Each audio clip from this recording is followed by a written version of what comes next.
할렐루야. 한 주간 잘 지내셨습니까? 또 어제도 봤던 우리 청년들도 있는데 하루 간밤 또 잘 보내셨나요? 이번 한 주 동안 여러분들 카페를 다녀오거나 또한 커피를 마시면서 지난주의 말씀이 생각나고 그러셨을지 않았군요. 그러셨을까요? 커피에 중요한 세 가지가 있다라고 여러분들에게 말씀을 나눴습니다. 세 가지 기억나세요? 잘 선별하고, 잘 볶고, 잘 내리고, 핸드픽 잘해야 되고, 로스팅 잘해야 되고, 드립을 잘해야 된다라고 했었습니다.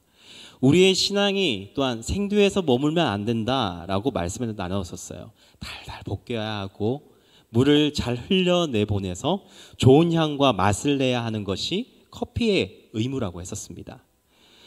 우리는 달달 볶이고 잘 내려져서 향기 나는 신앙인의 모습, 하나님이 기뻐하시는 신앙의 기둥을 우리는 함께 세웠습니다. 나를 위한 편박한 집을 좀 더 넘어서 우리를 사랑하시고 소망하시는 하나님께 영광을 돌리기 위한, 또한 그분께서 명령하신 거룩한 성전의 기둥을 2025년 우리는 수련회를 통하여서 함께 세워서 나아갔습니다. 학개서에서 나타난 이스라엘 백성들과 같이 즉각 순종으로 옮겨서 하나님이 기뻐하시는 이 땅에서 성전의 기둥을 하나 세웠습니다. 이렇게 우리는 기둥을 하나씩 잘 세워서 어떤 풍랑과 외압에도 흔들리지 않는 튼튼한 주님의 몸던 성전들이 되시기를, 청년들의 아름다운 믿음들이 되시기를 주님의 이름으로 소망합니다. 우리 옆에 계신 우리 청년들에게 이렇게 축복하며 나아갑시다. 하나님의 아름다운 성전이 되십시오. 아름다운 성전들이 되십시오. 아멘.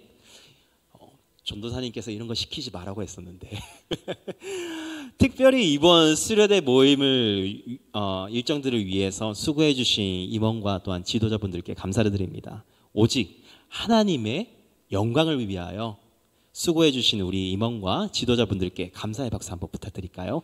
감사합니다. 고맙습니다. 자, 오늘 2장의 말씀에 함께 나누기에 우리가 앞서서 학개서가 어떤 성경이었는지 간략하게 요약하고 2장의 말씀을 한번 나눠보도록 하겠습니다. 자, 기억나십니까? 학개 선지자가 활동한 상황 당시 정확히 어떤 상황인지를 1절 말씀을 통해서 우리가 나누었었습니다. 하나님은 포로에서 귀환한 유다 백성들에게 반드시 하라고 말씀하신 1차적인 사명이 있었습니다. 무엇이었을까요? 성전 재건하는 일이었어요. 남유다가 바벨론에 의해서 완전히 불타 없어진 이 성전을 재건하라. 너희가 돌아왔을 때 하나님의 성전을 먼저 시작하여라 라고 명령을 해주셨고, 포로한 기도한 자들은 그렇게 해야 했었습니다. 이제 때가 되어서 그들은 포로에서 해방받아 귀환하게 되었어요. 그리고 귀환한 지 3년이 지나고 난 뒤에 성전 건축을 시작합니다. 그러나 성전 건축이 시작되고 이내 멈춰버렸다라고 말씀을 드렸어요. 성전 건축을 위한 기초만 닦았습니다. 그리고 몇 년이 지났다고요? 16년이 지났습니다. 왜요? 포로 귀환하고 나서 돌아와서 보니까 자신들이 살만한 집이 없었던 거예요. 하나님의 집을 건축하라라고 주님께서 명령하셨고 말씀하셨지만 하나님의 전을 짓는 것보다 자신들의 살 집을 먼저 짓는 것이 중요하다라고 생각했다고 말씀드렸습니다. 하나님의 집은 기초만 닦아놓고 완벽한 자기의 집을 짓느라고 자신들의 구원으로 인도하시는 하나님의 성전을 짓는 것은 잠시 뒤로 미뤘습니다. 우선순위를 확실하게 하지 않았기 때문에 16년 동안 유다 백성들은 항상 하나님의 성전을 짓겠다, 하나님의 성전을 언젠간 짓겠다, 하나님의 성전이 때가 되면 이제 짓겠다라고 말을 했지, 성전의 기초만 포로로 귀환한 지 3년이 지나고 탈랑 지어놓고 건축하지 않았습니다. 기둥을 세우지 않았습니다. 이때 하나님의 말씀이 학개에게 임했고, 스룹바벨과 여호수아 두 사람을 만나 나의 말을 전하라 라고 하나님께서 말씀하셨습니다. 이러한 학개 선지자의 선포를 들은 이스라엘 백성들은 어떻게 했다라고 지난주 말씀의 마지막에 나누었을까요? 즉각 순종하였습니다. 16년 동안 하지도 않았던 그 일들을 학개 선지자의 선포를 통하여서 즉각 순종으로 옮겼습니다. 이때가 다리오 왕 2년 6월 24일이었고 그리고 27일이 지난 뒤 이제 2장의 말씀이에요. 7월 21일 하나님께서는 선지자 학개를 통하여서 다시 한 번 더 성전 재건 공사에 대하여서 말씀하시고 격려하시는 말씀으로 이어지는 것이 2장의 말씀의 시작입니다. 그때 말씀이 7월 21일 날 임했던 날이 어떤 날이라면 장막절이라는 이스라엘 3대 절기 중에 하나인 이 장막절의 절기를 지키는 마지막 날이었어요. 장막절 기억나십니까? 장막절이 무엇이냐? 과거 이스라엘 백성들이 출애굽하고 난 뒤에 지냈던 광야의 삶을 기억하고 이 땅에서 장막 생활을 하면서 어떻게 영원한 하나님 나라를 사모하며 순례자의 삶을 살 것인가 라는 것을 고민하며 기념하는 절기가 장막절입니다. 또한 초막절이라고 부르기도 합니다. 이 장막절 때에는요, 편안한 집에서 떠나 초막과 같은 곳에서 지냈다고 합니다. 이러한 절기를 지키는 마지막 날, 주님의 말씀이 학개에게 임했고 그 말씀이 총독 스룹바벨과 대제사장 여호수아뿐만이 아니라 이스라엘 백성들에게 함께 전달되었습니다. 하나님의 말씀이 다시 임할 때, 전달될 때 그 당시 상황이 어떠했냐라면 3절의 말씀 함께 봅시다. 너희 남은 사람들 가운데 그 옛날 찬란하였던 그 성전을 본 사람이 있느냐? 이제 이 성전이 너희에게 어떻게 보이느냐? 이것이 너희 눈에는 하찮게 보일 것이다 라고 하나님께서 말씀하셨어요. 이게 무슨 말이냐면 여기서 세 가지 질문을 하나님께서 하시는데요. 첫 번째 질문입니다. 너희 가운데 남아있는 자들 중에서 이 성전 이전의 영광을 본 자가 누구냐? 즉 바벨론에서 포로로 갔다가 되돌아온 사람들 가운데서 나이가 지긋하신 분들, 많으신 분들, 사람들은 자기 자신들이 어린 시절에 보았던 솔로몬의 성전의 모습을 아직도 기억을 가지고 있었던 것입니다. 그리고 3절에서는 두 번째 질문이 하나님께서 하십니다. 이제 이것이 너희에게 어떻게 보이느냐? 그들은 자연히 자신들의 어린 시절에 보았던 휘황찬란했던 성전, 이 솔로몬의 성전의 모습과 지금 자신들이 짓고 있는 성전, 이른바 스룹바벨의 성전과의 모습은 서로 비교해 볼 수밖에 없었던 거예요.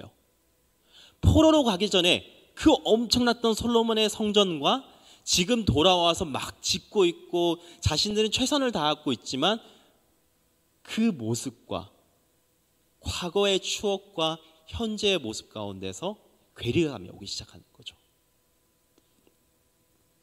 때문에 그에 비해서 초라하기 짝이 없는 새 성전의 모습을 이제 보게 되었을 때 더욱 실망이 컸을 것입니다. 그리고 이어지는 세 번째 질문입니다. 이것이 너희 눈에 보잘것 없지 아니하냐? 그들에게는요, 그 옛날의 솔로몬의 성전에 비하면 자신들이 지금 짓고 있는 성전이 너무 초라했던 거예요. 그래서 에스라 3장 12절의 기록에 보면요, 그 이스라엘 백성들과 나이가 있으신 분들은, 나이가 많은 족장들은 대성통곡을 했다라고 기록되어져 있습니다. 제사장들과 레위 사람들과 나이 많은 족장들은 첫 성전 솔로몬의 성전을 보았으므로 이제 이 성전의 기초가 놓임을 보고 대성통곡하였다. 그 당시 노인들은요, 나이가 있으신 분들은요, 자신들이 짓고 있는 성전의 초라한 모습에 탄식하면서 대성통곡을 했다라고 기록하고 있는 거예요. 많은 학자들은 이때 이들의 울음들이 감격으로 인한 울음이라기보다는 그 성전의 기초가 너무 볼품이 없었고 세우는 기둥들마다 정말 좋은 나무와 좋은 재료를 써야 되는데 하찮게 보이고 하찮아 보이기 때문에 볼품없어 보여서 운 것으로 이해하고 있습니다. 솔로몬 성전의 화려함을 본 사람들은 지금 짓고 있는 이 성전의 외형의 초라함에 가슴을 치며 아파했던 것이죠. 왜 이렇게 마음이 아팠냐면요, 솔로몬 성전은 레바논에 있는 백향목을 가져다 지었다라고 했기 때문입니다. 여기서 백향목, 레바논의 백향목이 무엇이냐면요, 소나무과에 속하는 나무인데요, 추위에도 매우 강했고 목재에서는 명품이라고 합니다. 여러분, 명품하면 떠오르는 가장 대표적인 탑 클래스 중에 하나가 뭐예요? 에르, 네, 바로 나오잖아요. 목재 중에서 뛰어나다라고 하면 레바논의 백향목, 삼나무라고 바로 나온다고 해요. 단단하고 향이 뛰어나서 이제 송지는 이제 천년 방부제로 쓰일 정도로 또한 벌레도 막아주기 때문에 건축 자재로서는 매우 우수하고 뛰어난 나무로 꼽히는데 그 나무가 원산지가 어디냐면 네바론이라는 지역입니다. 그래서 국기를 잘 보시면요, 가운데 초록색 모양이 있어요. 저게 뭐냐면 백향목입니다.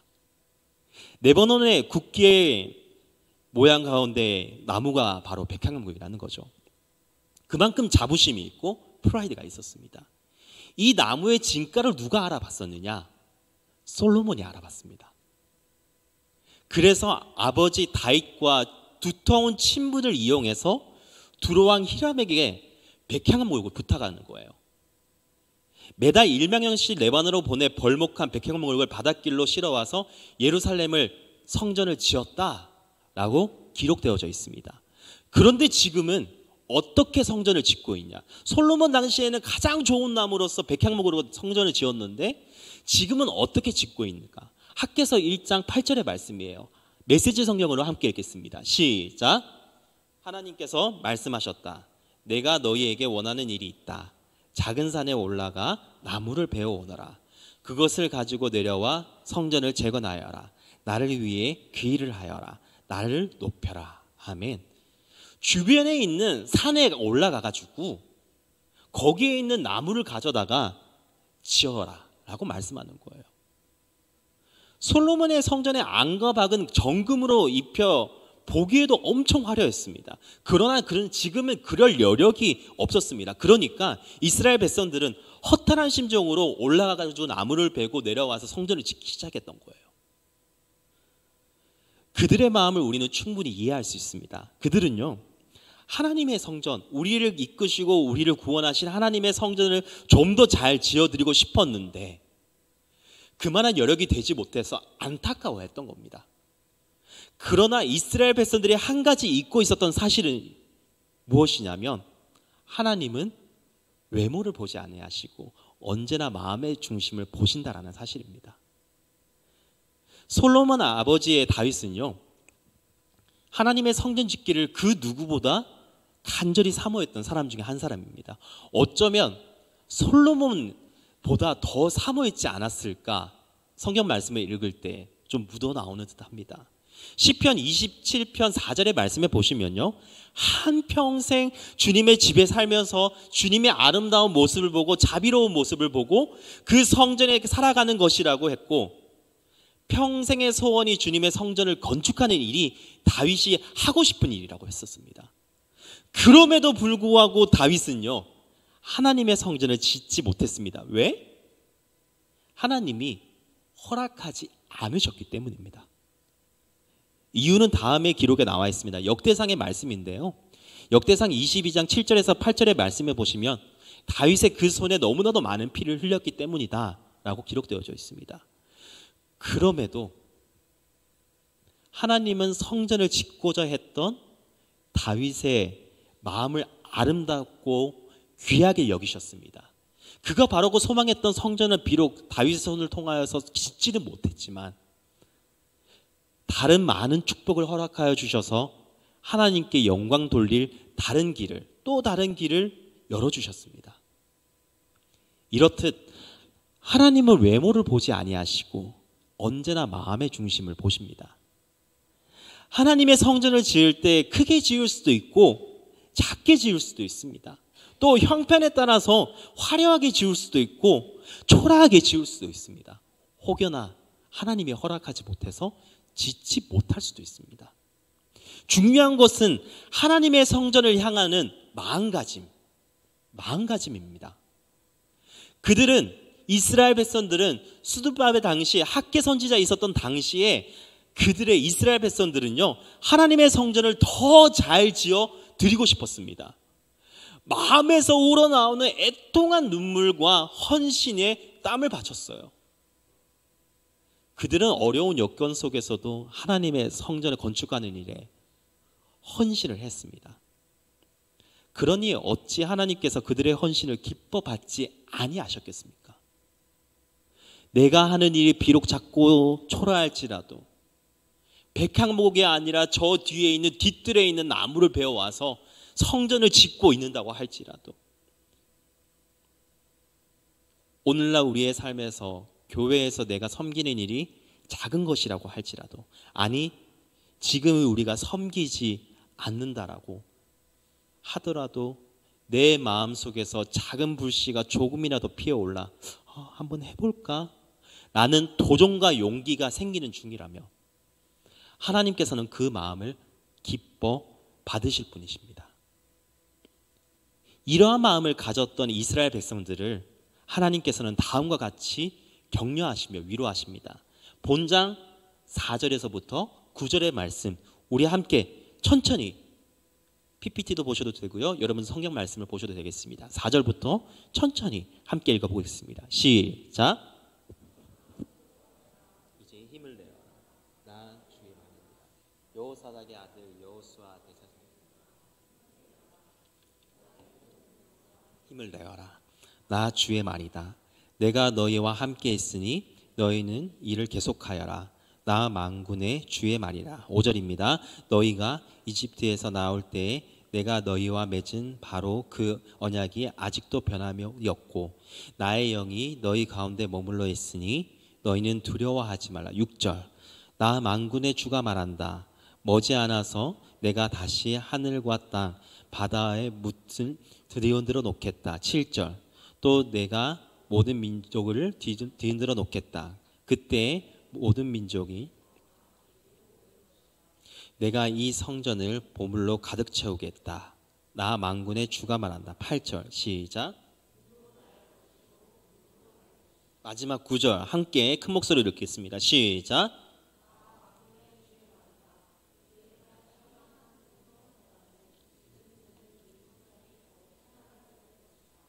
나 만군의 주가 말한다. 내가 바로 이곳에 평화를 깃들게 하겠다. 나 만군의 주의 말이다. 아멘. 나를 지으시고 창조하시며 나의 모든 것을 아시는 우리의 하나님으로부터 이러한 격려와 위로를 받는다라면 더할 나위 없이 행복했을 듯합니다. 우리 교회 근처에 있는 한 교회에 이러한 일화가 있었습니다. 이 교회는요, 이북에서 피난 내려오신 분들이 모여서 세운 교회라고 해요.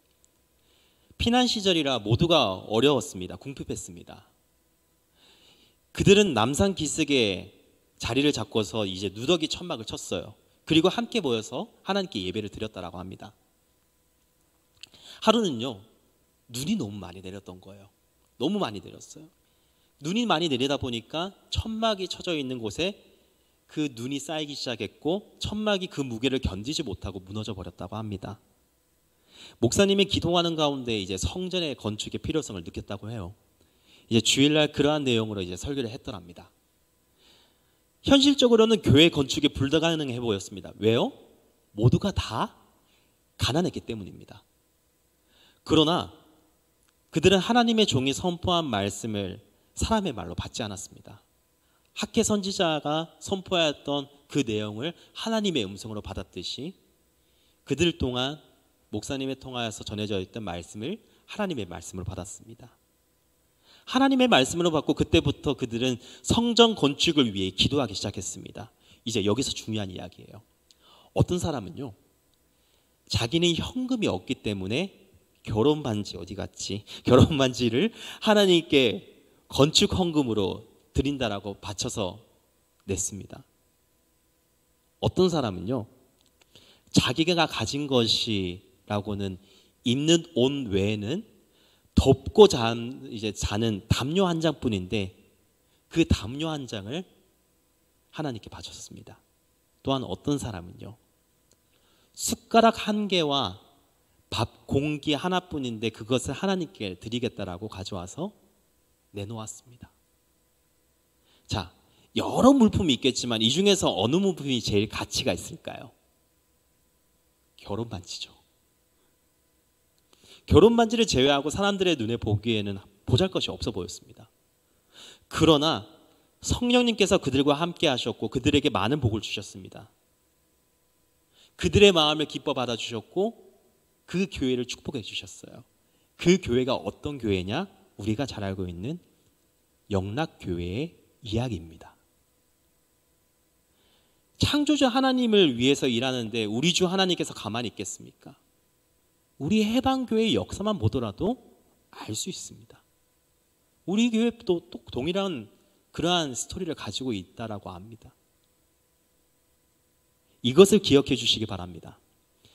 하나님의 일은 우리 손으로, 우리의 일은 하나님의 손으로. 우리가 힘써 하나님의 일을 한다라면 하나님께서는요, 하나님의 당신의 손으로 우리의 일을 가만히 두지 아니하실 겁니다. 그것이 바로 형통한 길이고 축복받는 비결이 되는 것이에요. 학개 선지자 시대 때 이스라엘 백성의 과거에는 하나님의 일을 제쳐두었습니다. 편박한 집, 자신들의 육신의 일에만 바빴습니다. 그러나 그들의 결과는 너무나 비참했습니다. 모아도 모이지가 않고 지어도 지어지지 않고 아무리 노력을 해도 채워지지 않는 겁니다. 왜? 하나님께서 불어버리기 때문입니다. 창고에 보관되어 있는 곡식 종자조차도 먹어야 할 정도로 절박했던 거예요. 포도나무, 무화과나무, 석류나무, 감람나무 등의 이스라엘 백성들의 삶에 중요하게 역할을 하는 나무에도 열매가 맺지 못했습니다. 그러나 그렇게 부셨던 하나님께서 이제는 그 하나님이 그 이상의 복을 내리겠다라고 말씀하십니다. 이뿐이 아닙니다. 하나님께서는요, 다시 한 번 더 찾아오셔서 우리가 읽은 본문의 말씀과 같이 학개 선지자를 통해서 말씀하십니다. 그 하나님의 말씀의 메시지의 첫 번째는요, 21절에서 22절. 하나님께서 온 세상을 너희들을 통하여서 뒤흔들 것이며, 둘째 23절. 스룹바벨을 하나님의 옥새로 삼아 주시겠다라고 말씀하십니다. 여기서 세상을 뒤흔들겠다라는 것은요, 심판과 구원을 위해 주권적으로 개입하시겠다. 너의 삶에 내가 관여하겠다. 내가 이끌겠다. 천지의 창조를 하셨던 하나님께서 우리의 삶 가운데 인도하시겠다라는 의미고요. 스룹바벨의 하나님의 옥새로 삼겠다라는 것은 메시아 사역의 예표를 하고 있는 것입니다. 즉 장차 오실 예수 그리스도를 보내셔서 통치하시겠다라는 것을 너희를 통하여 일하겠다라는 것을 보여주는 것이죠. 그래서 그들이 마땅히 해야 할 순종, 아니 16년 전부터 했어야 했을 하나님의 일차적인 사명에 순종하여 하나님의 일을 우선순위로 다시 세워 나아가다 보니까 주님께서는 그들의 문을 활짝 열어주셨습니다. 이렇게 말씀해 보면요, 이렇게 생각할 수도 있을 것 같아요. 하나님 너무 째째한 거 아닙니까? 째째한 거 아니요. 어떻게 성전을 지어야지, 하나님의 일을 해야지 축복을 주시냐는 말입니다. 사실 저도 그렇게 생각했습니다만 돌이켜보니 우리가 정의를 행하지 않고 정의를 바라는 치졸한 신앙을 가진 것이더라고요. 내가 선을 행하지 않으면서 선을 바라는 그것만큼 정욕적인 것은 없다고 생각합니다.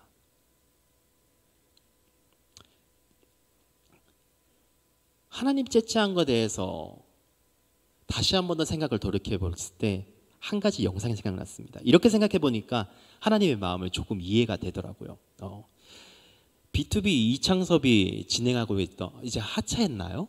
네, 전과자라는 유튜브가 있습니다. OTV 채널에서 이제 진행하는 프로그램인데요. 그런 여러 가지 에피소드 중에서 포항공대를 중심으로 한 에피소드 70편에 나와 있던 이야기입니다. 황기겸 한번 보실까요? 그러니까 컴퓨터한테 1 더하기를 시키고 싶어. 컴퓨터 머릿속에는 1과 더하기는 소리. 그러니까 컴퓨터한테 1 더하기를 시키고 싶어. 컴퓨터 머릿속에는 1과 더하기는 0과 1로 이루어진 굉장히 복잡한 무언가야. 그래서 가운데 중매체가 하나 필요해. 통역관이 필요한 거야. 그 통역관이 쓰는 언어가 바로 프로그래밍 언어고, 걔가 하는 말이 코딩하는 거다. 대충 말하면 못 알아먹어. 기계는. 지금 정훈이가 볶음밥을 먹게 하고 싶어. 그럼 얘한테 명령을 내리는 거야. 나한테 한번 볶음밥을 먹게 만들어. 손을 움직여서 볶음을 먹게 만들어. 아니 말로 시켜야 돼. 못 만져. 컴퓨터 때린다고 얘도 때리면 안 돼. 숟가락 집어서 볶음밥 퍼서 먹어. 어떻게 집어? 손으로 집어야지. 어떤 손? 집는 게 뭐야? 5손가락을 폈다가 숟가락을 가운데 놓고 접어봐. 그리고 볶음밥이 있는 쪽으로 숟가락을 가져다 놔.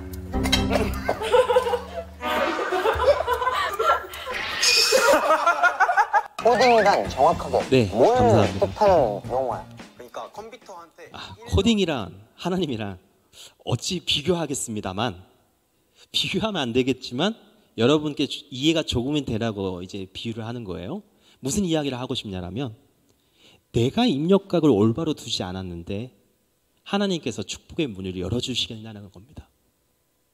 이해하시겠어요? 하나님은 당연 우리의 모든 것을 다 아시고 우리의 생각보다 더 크고 위대하신 분입니다. 이것을 다르게 말하자면요, 우리의 연약함과 우리의 영악함 또한 아신다라는 의미입니다. 나의 의도가 순수하지 않는데 어찌 하나님이 축복의 문을 여시겠습니까? 하나님의 사랑과 용서의 하나님과 동시에 우리 하나님은 공의의 하나님이십니다. 이 사실을 잊지 마시길 바랍니다. 내가 행한 작은 일이라도 하나님께 영광이 되고자 하는 자에게는요, 하나님께서는 이스라엘 백성들에게 허락하셨던 축복을 우리 인생에서도 허락하여 주실 줄 믿습니다. 그 가운데 가져야 하는 것이 무엇이냐면 순수한 믿음입니다. 어느 정도 내가 잘을 재면서 하나님이 이만큼 해주면 하나님이 축복해 주시겠지.